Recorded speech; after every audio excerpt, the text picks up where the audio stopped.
আপনি কি জানেন, মধ্যযুগের ইউরোপে একসময় বিড়ালকে ডাইনি বলে মনে করা হতো? তখনকার মানুষ বিশ্বাস করত, এই প্রাণীরা অশুভ শক্তির বাহক এবং মৃত্যুর দূত। ধর্মীয় নেতারাও ঘোষণা দিয়েছিলেন যে বিড়াল হল শয়তানের সঙ্গী। ফলে ভয় আর কুসংস্কার ছড়িয়ে পড়ে গ্রামের পর গ্রামে, আর শুরু হয় ভয়াবহ বিড়াল মারার প্রতিযোগিতা।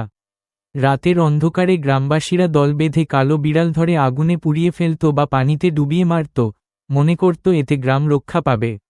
14তম শতকে যখন ভিডিওটি ভালো লাগলে লাইক ও শেয়ার করুন, আর আরও রহস্যময় কন্টেন্টের জন্য চ্যানেলটি সাবস্ক্রাইব করুন।